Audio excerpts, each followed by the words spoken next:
Assalamualaikum warahmatullahi wabarakatuh. Di sini kami akan mempresentasikan tentang final project kami, yaitu deteksi dan klasifikasi penyakit daun tomat menggunakan convolutional neural network.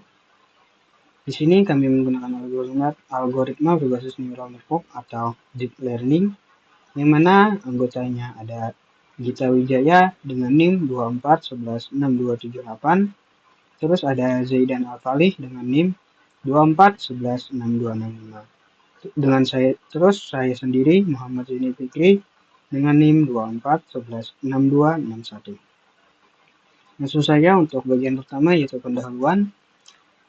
Latar belakang masalah. Ancaman panen penyakit early blight dan late blight menyebar cepat dan dapat menyebabkan gagal panen tomat jika tak ditangani. Terus kelemahan manualnya, diagnosis visual konvensional butuh keahlian khusus, subjektif, memakan waktu, dan rentan salah identifikasi. Terus ada juga kemiripan gejala. Kedua penyakit tampak serupa di awal, berupa nekrosis kecoklatan, padahal penanganannya berbeda. Solusinya, dibutuhkan sistem otomatis berbasis citra digital CNN yang cepat, konsisten, dan objektif. Tujuan utama proyek kami yaitu klasifikasi model, evaluasi performa, dan aplikasi Flux. Terus untuk klasifikasi model, itu membangun model berbasis Convolutional Neural Network atau CNN untuk membedakan citra ke dalam 3 kelas. Yang pertama itu sehat, terus ada kedua early blight, dan ketiga late blight. Terus buat evaluasi performa, melatih dan mengevaluasi model dengan dataset publik Plant Village menggunakan metrik kuantitatif terukur secara akurasi, presisi, rekal, advance score. Terus untuk aplikasi Flex-nya mengimplementasikan model ke aplikasi web sederhana agar pengguna dapat mengunggah foto daun dan mendapat prediksi penyakit secara real time. Untuk bagian yang kedua akan dijelaskan oleh teman saya.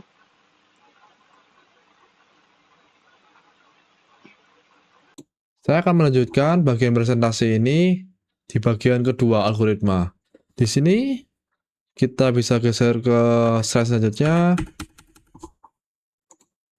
Nah, untuk persiapan datasetnya, kami menggunakan dataset dari Plant Village yang diambil dari Kaggle, berdasarkan citra RGB daun tomat, dilakukan processing berupa resize ke resolusi 128 x 128 pixel dan normalisasi 0,1.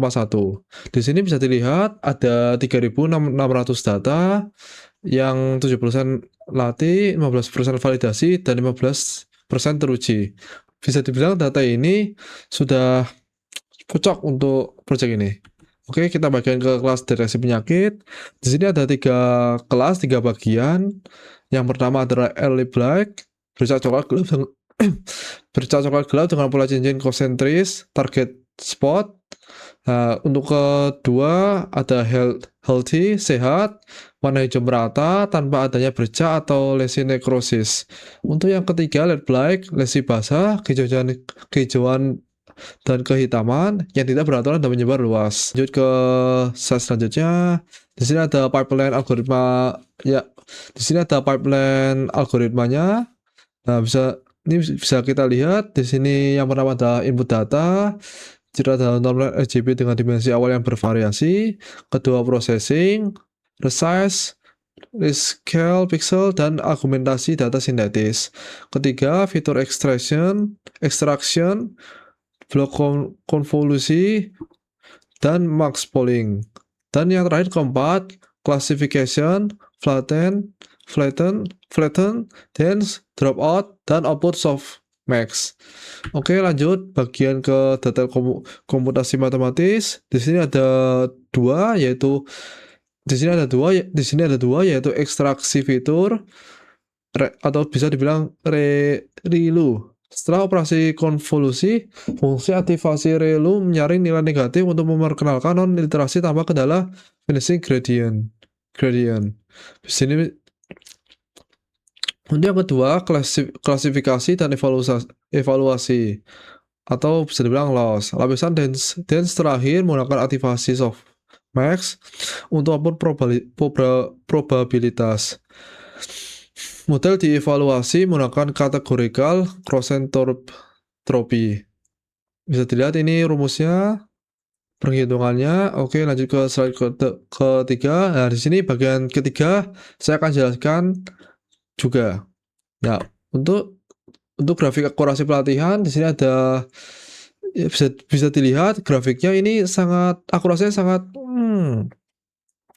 ya bagus ya, sekitar 50% sampai 85% atau sekitar 90%.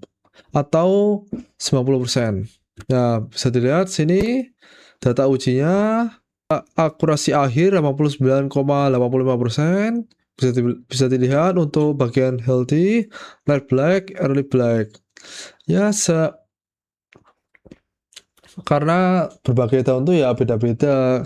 Jadi ya akurasinya berbeda-beda lah. Kayak healthy itu yang warnanya satu gitu gampang dideteksi, jadi akurasinya sangat tinggi. Yang light black karena ada bercak-bercak itu, jadi ya agak susah gitu menentukan bercak-bercaknya itu. Jadi akurasinya menurun. Nah, untuk early blacknya juga bisa menurun, bisa naik, bisa menurun, tergantung sama tahunnya. Karena kita ujinya memakai 3 objek, jadi yang bisa diambil dari akurasinya ini.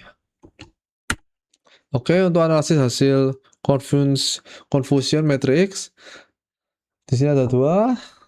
Yang pertama tingkat akurasi spesifik, kedua tantangan fine grained. Nah, ini untuk saya keterbatasan pencapaian bisa dilihat proses terbukti layak, sangat sesuai dengan aslinya, sesuai dengan ide kami, ya bagus, bisa dibilang bisa membedakan mana yang sakit mana yang enggak. Untuk kedua, keterbatasan data, model beroperasi dengan dunia yang terbatas, hanya 3 kelas. Nah, karena itulah 3 kelas itu yang bikin sistem ini tuh kurang sempurna gitu, kurang bisa mendeteksi yang lain. Karena kita hanya memakai 3 objek saja. Ya, untuk pengembangan kedepannya mungkin kami akan meningkatkan proses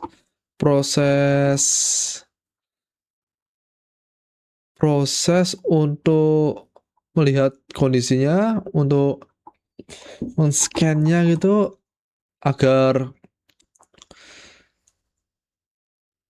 agar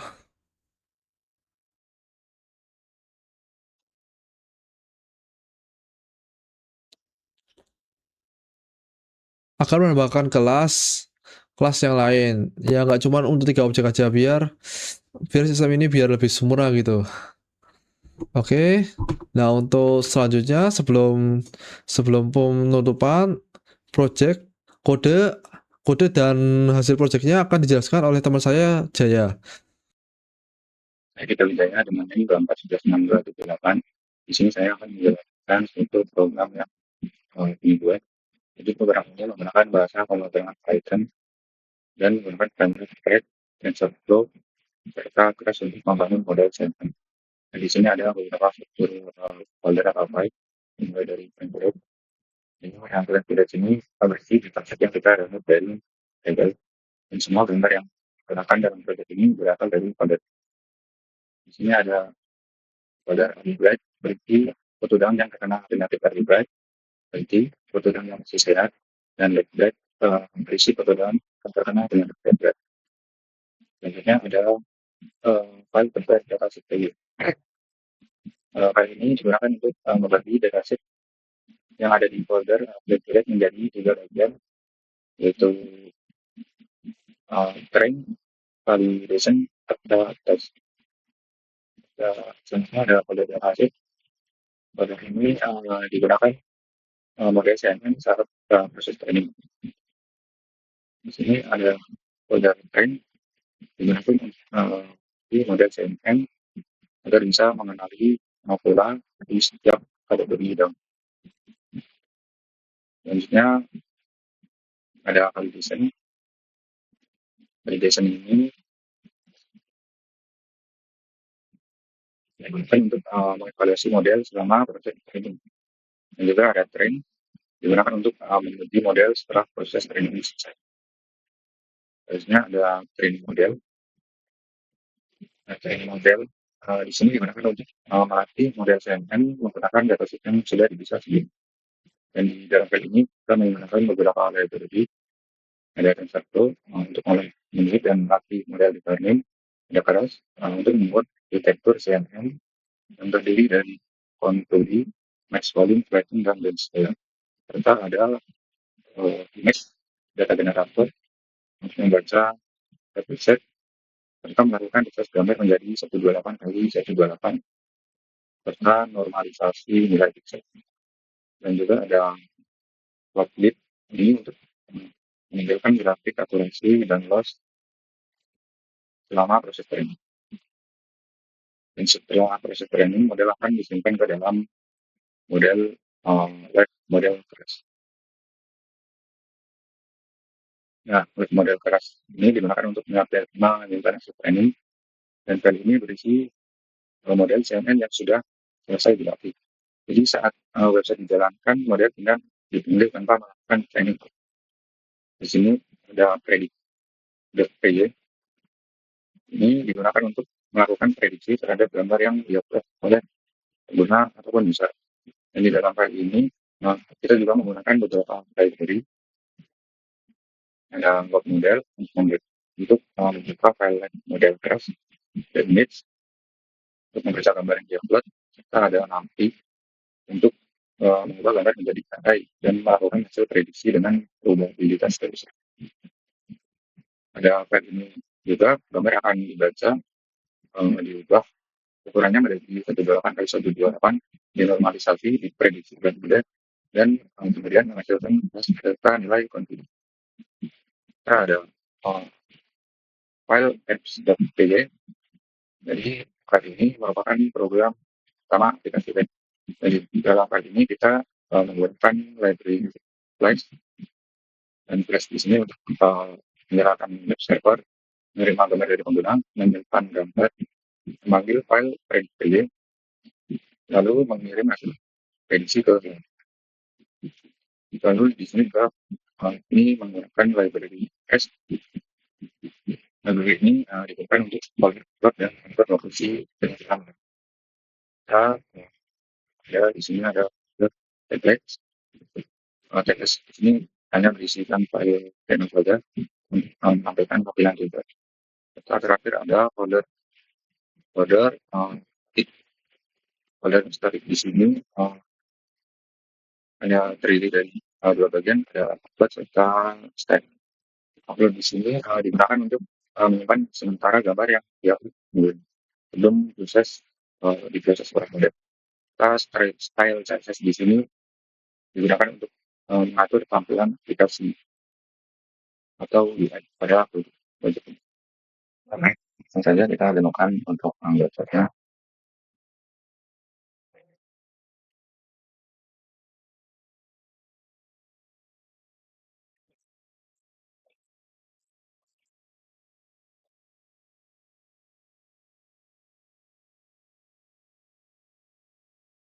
Jadi kurang lebih seperti ini untuk tampilan awal. Di sini kita bisa memilih file terlebih dahulu sebelum memprediksi. Dan di sini saya sudah menyiapkan 3 gambar untuk mengetes apakah model bisa berjalan dengan baik atau tidak. Pertama kita tes LT. Di sini model menunjukkan hasil prediksi dengan tingkat kepercayaan atau keyakinan 100%. Selanjutnya early bright. Di sini early bright menunjukkan tingkat keyakinan model sebesar 99,97%. Lanjut, ini ada early bright. Early bright menunjukkan tingkat keyakinan model sebesar 96,34%. Walaupun sedikit menurun dibandingkan dengan kedua model dan kedua gambar sebelum ini, tapi tetap masih bisa menghasilkan hasil yang baik. Ya, mungkin sekian saja presentasi dari kelompok kami. Ya, ada kurang dan lebihnya mohon maaf. Wassalamualaikum warahmatullahi wabarakatuh.